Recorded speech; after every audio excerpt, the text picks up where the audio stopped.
مسئلہ بتا دیا کہ حضور امام ہے تو امام سے آگے بڑھے گا اس کا بھی اسلام سے تعلق کوئی نہیں، جو امام کے برابر مانے اس کا بھی اسلام سے تعلق کوئی نہیں۔ محبوب نے اپنے یار کو امام بنا کر کہا آج امام ابو بکر ہوگا عمر مقتدی ہوگا،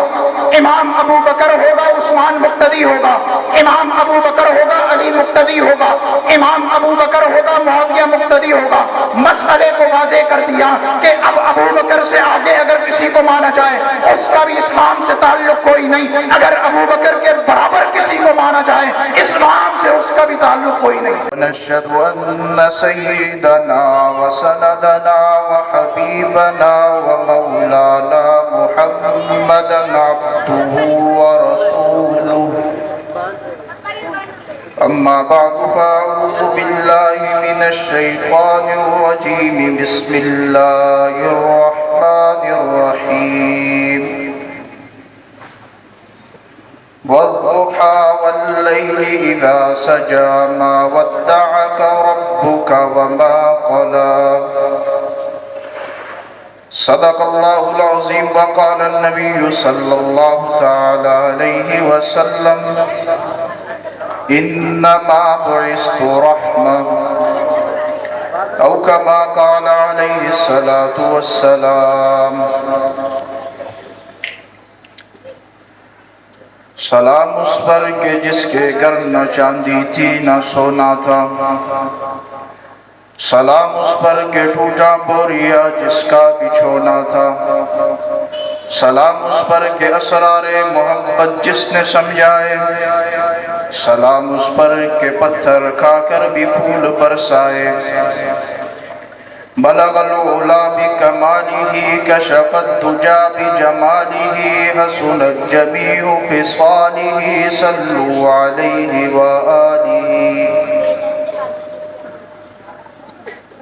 قابل صد تکریم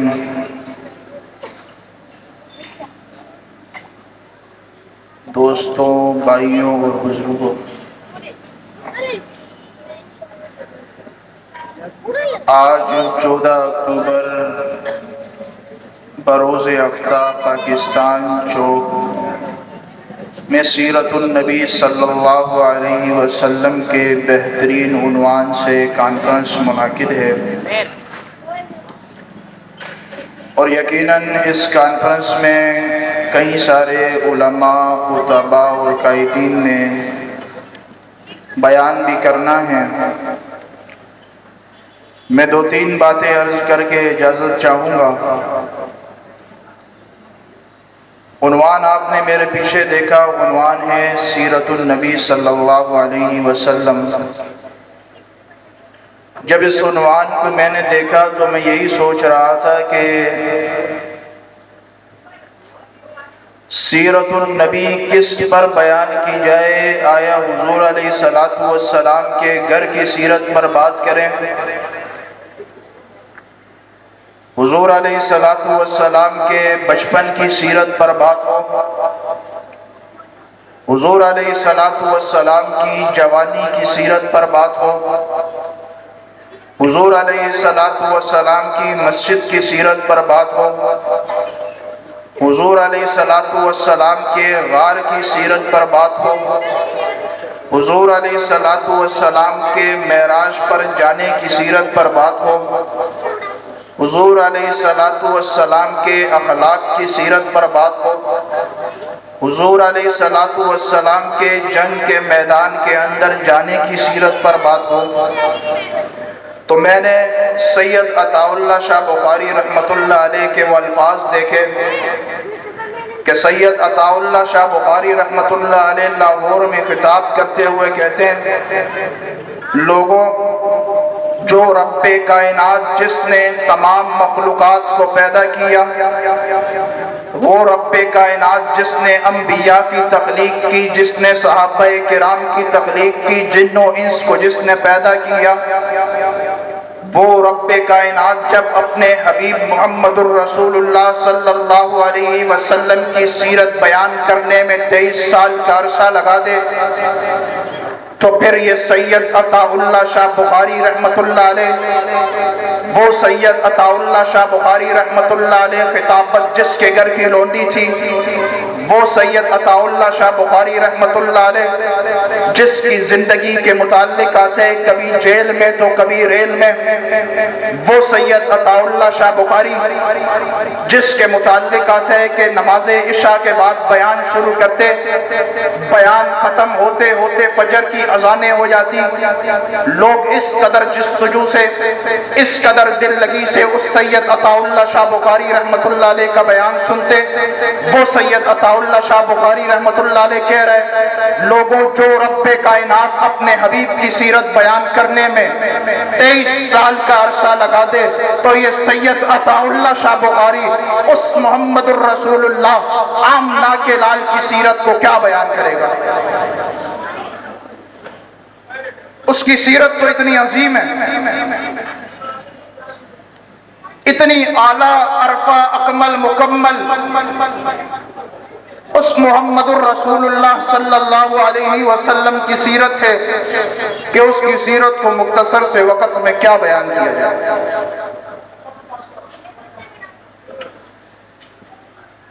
کہ ابھی حضور علیہ السلام نہیں آئے تھے نا،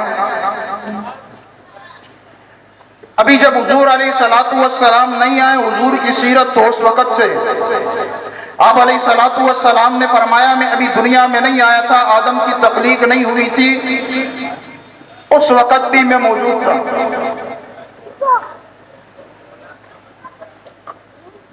علماء نے لکھا ہے کہ ابھی حضور علیہ السلام نہیں آئے تھے، اس آسمان کو اپنی بلندی پر بڑا فخر تھا۔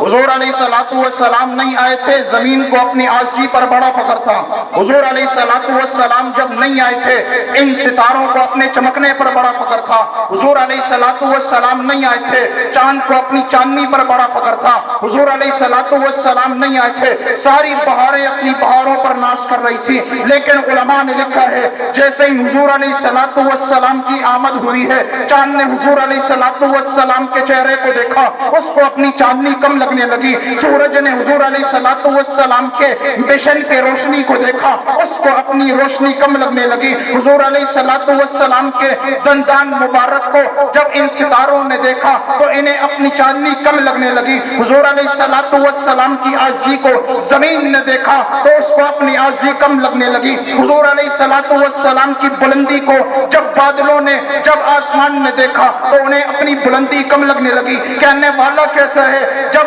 تک حضور علیہ السلام نہیں آئے تھے، ساری بہاروں کو اپنی بہاروں پہ ناز تھا، لیکن جب وہ آیا ہے تو ساری بہاروں پہ چھا گیا۔ اسی لیے تو شاعر کہتا ہے سر سے لے کر پاؤں تک تنویر ہی تنویر ہے، جیسے منہ سے بولتا قرآن وہ تقریر ہے۔ حسن مصطفیٰ کو دیکھ کر سوچتی ہے یہ دنیا، وہ مصور کیسا ہوگا جس کی یہ تصویر ہے۔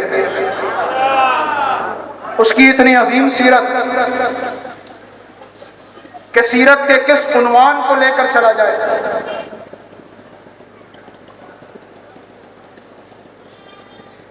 سیرت کے کس عنوان پر بات کی جائے۔ ابھی حضور علیہ السلام نے فاران کی چوٹی پر اعلان کیا لوگو یا ایھا الناس قولوا لا الہ الا اللہ تفلحوا، لا الہ الا اللہ کہو کامیاب ہو جاؤ گے۔ مشرکین مکہ چچا کے پاس آ گئے، کہا کہ آپ کا بھتیجا میں ہمارے معبودان کو گالیاں دے رہے،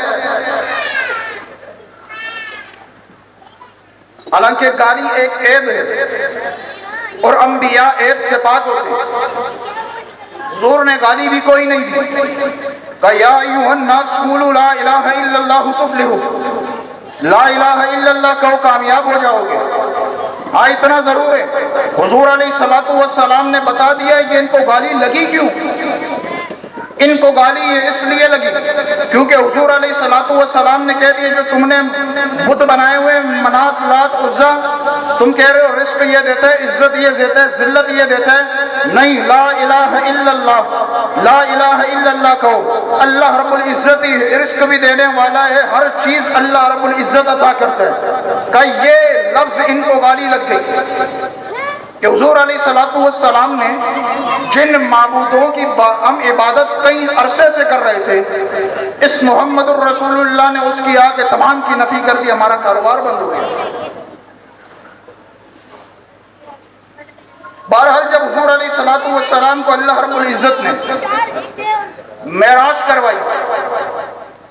معراج پہ حضور علیہ الصلوۃ والسلام گئے، اللہ رب العزت نے ایک اصول، ایک ترتیب، ایک مسئلہ بتا دیا۔ حضور علیہ الصلوۃ والسلام کو اللہ رب العزت نے مصلی پہ لا کر کھڑا کیا، پیچھے انبیاء مقتدی ہیں، آدم علیہ الصلوۃ والسلام مقتدی ہیں، امام حضور علیہ الصلوۃ والسلام ہیں،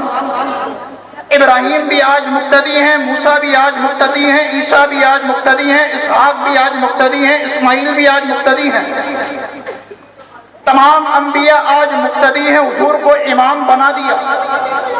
اس امام بنانے سے اللہ رب العزت نے رہتی دنیا تک اس مسئلے کو واضح کر دیا کہ امام کے آگے جو بڑھ جائے، جو امام کے آگے کسی کو مانے، نماز اس کی نہیں ہوتی، جو امام کے برابر کھڑا ہو جائے نماز اس کی بھی نہیں ہوتی، نماز اسی کی ہوگی آج جو امام کے پیچھے ہوگا۔ نبی کو مصلی پہ لا کے صاف واضح بیان کر دیا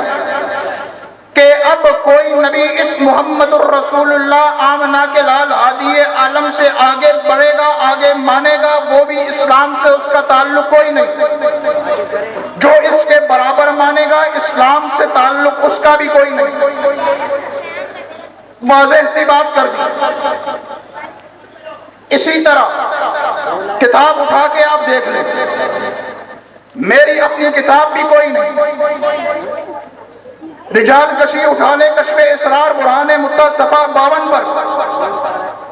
معاذ اللہ علیاذ باللہ کہتا ہے کہ جو 4 مرتبہ مطا کرے وہ حضور کے برابر ہو جاتا ہے۔ اللہ رب العزت نے معراج پہ لا کے اصول بتا دیا، مسئلہ بتا دیا کہ حضور امام ہے، جو امام سے آگے بڑھے گا اس کا بھی اسلام سے تعلق کوئی نہیں، جو امام کے برابر مانے اس کا بھی اسلام سے تعلق کوئی نہیں۔ محبوب نے اپنے یار کو امام بنا کر کہا آج امام ابو بکر ہوگا، عمر مقتدی ہوگا،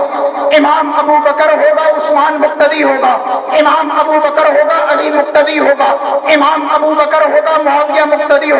مسئلے کو واضح کر دیا کہ اب ابو بکر سے آگے اگر کسی کو مانا جائے اس کا بھی اسلام سے تعلق کوئی نہیں، اگر ابو بکر کے برابر کسی کو مانا جائے اسلام سے اس کا بھی تعلق کوئی نہیں۔ مثال سے سمجھیں، ایک شخص اگلے کو کہنے لگا ذرا جاؤ بکری خرید کے لاؤ، حلال جانور ہے نا، بکری لاؤ، وہ اس کے بجائے خنزیر لے کے آ گیا۔ کہنے والے کہتے ہیں کہ یہ کیا ماجرا، میں نے حلال چیز منگائی تھی، تم لا حرام رہے ہو۔ کہتے ہیں یہ خنزیر میں اس وجہ سے لایا ہوں کہ یہ بکریوں کے ساتھ چڑھتا ہے، اس کا اٹھنا بیٹھنا بکریوں کے ساتھ ہے، یہ کھاتا وہی ہے جو بکریاں کھاتی ہیں، چڑھتا وہی ہے جہاں بکریاں چڑھتی ہیں، 24 گھنٹے یہ بکریوں کے ساتھ ہوتے ہیں، اس لیے میں خنزیر لایا ہوں۔ تو کیا خنزیر حلال ہو جائے گا؟ بولو بھائی، نہیں ہو سکتا۔ اسی طرح اللہ رب العزت نے صاف اور واضح مسئلہ محبوب کو مصلی پہ لا کے بتا دیا کہ اب جو آگے مانے گا اس کا بھی اسلام سے تعلق کوئی نہیں، برابر مانے گا اسلام سے اس کا بھی تعلق کوئی نہیں۔ اسی طرح محبوب نے جار پر مصلی پہ کھڑا کر کے بتا دیا جو آگے مانے اسلام سے اس کا بھی کوئی تعلق نہیں، جو برابر مانے اسلام سے اس کا بھی کوئی تعلق نہیں۔ بہرحال میں بات کر رہا تھا سیرت النبی کے کچھ عنوان کو بیان کیا جائے۔ ایک اٹھ کے کہنے لگا حضور علیہ الصلوۃ والسلام کی سیرت کو میں بیان کروں گا، میں حضور علیہ الصلوۃ والسلام کی سیرت کو لکھوں گا۔ لکھتا چلا گیا، اس نے حضور علیہ السلام کی پیدائش سے پہلے عالم ارواح کو لکھا، حضور علیہ السلام کے آمنہ کے گود میں آنے کو لکھا، اس نے حضور علیہ السلام کے آمنہ کے کنویں کے پاس جانے، کنویں سے پانی کے اوپر آنے کو لکھا، اس نے حضور علیہ السلام کے بچپن کو لکھا، اس نے حضور علیہ السلام کی جوانی کو لکھا، اس نے حضور علیہ السلام کے چلنے کو لکھا، اس نے حضور علیہ السلام کے دیکھنے کو لکھا۔ وہ لکھتا چلا گیا، لکھتا چلا گیا، حضور علیہ السلام کی ہر ادا کو لکھا۔ یہ بھی لکھا کہ حضور علیہ السلام سے ابو بکر کے مل جانے کے بعد صداقت والے بن گئے۔ یہ بھی لکھا کہ فاروق اعظم حضور علیہ السلام سے حضرت عمر کے مل جانے کے بعد حضرت عمر جرأت اور شجاعت والے بن گئے۔ یہ بھی لکھا کہ جو حضور سے ملتا گیا کامیابیوں کو پہنچتا گیا۔ لکھتے لکھتے آخر میں لکھتا ہے، جب اس نے دیکھا کہ میں نے آیا لکھا کیا ہے، دیکھتا ہے اور آخر میں یہ کہنے پر مجبور ہو جاتا ہے کہ تمام ہوئے قلم مدہ باقی ہے، تمام برق لکھا مدہ باقی ہے، تمام عمر گزری مدہ باقی ہے۔ کہنے والا کہتے ہیں ذرا یہ تو بتا کہ تجھے بتایا کس نے کہ نبی چلتے اس طرح تھے، تجھے بتایا کس نے کہ نبی کا بچپن اس طرح تھا، تجھے بتایا کس نے کہ نبی کی جوانی اس طرح تھی، تجھے بتایا کس نے کہ نبی مکے میں اس طرح چلتے تھے، تجھے بتایا کس نے نبی کی مدری زندگی کیا تھی۔ آواز آتی ہے وہ صحابہ کرام تھے۔ پھر مرشد حیدری شہید رحمت اللہ علیہ نے کہا وہ مستانے محمد کے مستانہ صحابہ کا، وہ دیوانے محمد کے دیوانہ صحابہ کا، وہ پروانے محمد کے پروانہ صحابہ کا، صحابہ کا جو غلام ہے ہمارا وہ امام ہے۔ اور مانا کہ خطرہ اغیار بہت ہے، پر کیا کریں صحابہ کرام سے پیار بہت ہے۔